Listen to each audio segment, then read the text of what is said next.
చిన్నారి జాహ్నవి ఎక్కడ? కాకినాడ జిల్లాలో మిస్ అయిన చిన్నారి కోసం సెర్చ్ ఆపరేషన్ కొనసాగుతోంది. చిన్నారి 4 రోజులైనా కనిపించకపోవడంతో ఆమె కుటుంబ సభ్యులు కన్నీరు మున్నీరుగా విలపిస్తున్నారు. ఎవరైనా ఎత్తికెళ్లారేమో అని జాహ్నవి తల్లి అనుమానం వ్యక్తం చేస్తున్నారు. పాప ఎక్కడుంటే కుక్క అక్కడే ఉంటుందట కదా అని. అవును సార్. అయితే పాప ఎక్కడ ఉందో కుక్కకి ఒక అంచనా ఉంది సార్. అది మాకు చెప్దామని వచ్చిందో మరి ఏం జరిగిందో తెలీదు. మేము ఇక్కడ అందరం ఎక్కువ మంది ఉండడం వల్ల బెదిరిపోయి పారిపోయింది సార్. పాప అయితే ఎవరో తీసుకెళ్ళిపోయారు అన్న ఒక డౌట్ సార్. జాహ్నవితో పాటు కనిపించకుండా పోయిన పెంపుడు కుక్క నిన్న సాయంత్రం గాలింపు బృందాలకు కనిపించింది. జాహ్నవి కుటుంబం నివాసం ఉంటున్న తోటలోనే నిన్న సాయంత్రం కనిపించింది. ఆ కుక్క వెళ్లిన దారిని డాగ్ స్క్వాడ్ వెంబడించింది. కొండపైన జీడి మామిడి తోటలోకి కుక్క వెళ్లడంతో అక్కడ గాలింపు చర్యలు చేపట్టారు. తర్వాత మరోసారి కుక్క కనిపించకుండా పోయింది. అయితే కుక్క వెళ్లిన జాడలు, జాహ్నవి తల్లి వ్యక్తం చేసిన అనుమానాలతో దర్యాప్తు చేస్తున్నారు పోలీసులు. జీడి తోటల దగ్గర జీడి పిక్కలు ఏరుకునేవారు కిడ్నాప్ చేశారా పాపని అనే కోణంలో దర్యాప్తు చేస్తున్నారు. దొండవాక మెయిన్ రోడ్డుపైకి డాగ్ స్క్వాడ్ వెళ్లడంతో దొండవాకలో ఇంటింటికి వెళ్లి తనిఖీలు చేస్తున్నారు. మొత్తం 200 మంది ఎస్డీఆర్ఎఫ్ పోలీస్ బృందాలతో ఇల్లు క్షుణ్ణంగా తనిఖీ చేస్తున్నారు. అనుమానితుల్ని ఎంక్వైరీ చేస్తున్నారు. మా స్పెషల్ కరెస్పాండెంట్ సత్య లైవ్ లో ఉన్నారు, మాట్లాడదాం. సత్య, పాప ఆచూకీకి సంబంధించి ఇన్ఫర్మేషన్ ఏమైనా దొరికిందా? విచారణ ఎలా జరుగుతుంది?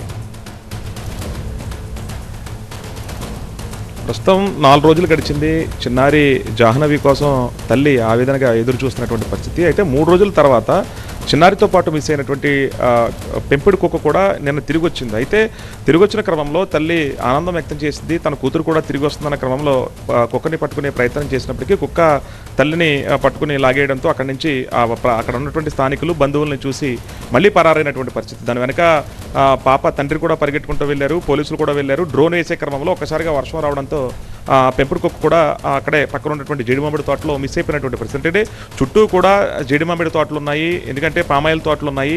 అక్కడే అంటే 2.5 ఏళ్ల పాప జాహ్నవి ఏ రకంగా ఇంత దూరం వెళ్ళిపోతుంది అనేది కూడా నిన్న స్థానికంగా ఉన్నటువంటి తహసీల్దార్ కూడా వచ్చి ఆ ఘటనా స్థలంలో పరిశీలించారు. అయితే పొంతలేని సమాధానం నేను తల్లిదండ్రులు చెప్పడం, ఎందుకంటే చిన్నారి జాహ్నవికి సంబంధించినటువంటి హెయిర్ రెడ్గా ఉంటుంది. హెయిర్ మేము ఇక్కడ చూసాము, తలలో ఎంట్రికలు చూసాము, కుక్కకు సంబంధించిన ఎంట్రికలు చూసామని చెప్పారు. కానీ అలాంటి నమూనాలు ఏమి ఫోటో తీయడం కానీ వెంట్రుకలు చూపించడం కానీ చేయకపోవడంతో కాస్త ఎంఆర్ఓ అయితే మాత్రం అనుమానం అయితే వ్యక్తం చేస్తున్నారు. 2 పక్కనే కొండ మీద ఉన్నటువంటి ఇంటి వెనకాల ఎక్కడైతే పామాయిల్ తోటలో వీళ్ళంతా కూడా అక్కడ కాపలా కాస్తున్నారో వెనకాల ఉన్నటువంటి అడవి ప్రాంతం మొత్తం కూడా చెట్లు అయితే ఉన్నాయో ఆ ప్రాంతంలో జీడి పిక్కలు వేరుకునేటువంటి కొంత బ్యాచ్ ఉంటుంది. ఆ బ్యాచ్ అంతా కూడా పిక్కలను వేరుకోవడము, తక్కువ రేటుకి కేజీ లెక్కన ఇంత 100-120 అమ్మేసి వాళ్ళంతా కూడా మద్యానికి అలవాటు పడి అక్కడే వాళ్ళంతా కూడా మద్యం సేవించిన క్రమంలో పోలీసులు కూడా గుర్తించారు. అయితే వీళ్ళు ఏమైనా మద్యం సేవించి కనుక చిన్నారిని అపహరించుకుపోయి అమ్మేశారా అన్న కోణంలో కూడా అంటే 2 కోణాలు అనుమానం వ్యక్తం అవుతున్నాయి. ఎందుకంటే పెంపుడు కుక్క ఒకవేళ చిన్నారిని కనుక అటాక్ చేస్తే కనుక మళ్ళీ అక్కడికే వెళ్తుంది కాబట్టి పారిపోయిన క్రమంలో అదొకటి అనుమానం వ్యక్తం చేస్తున్నారు. 2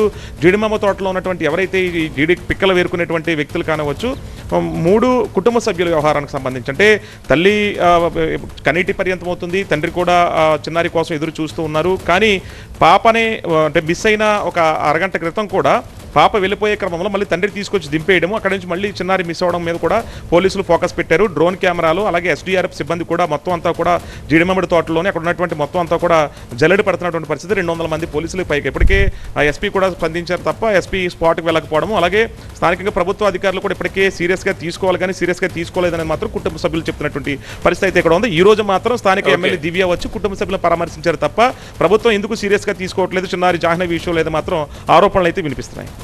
రైట్ సత్య.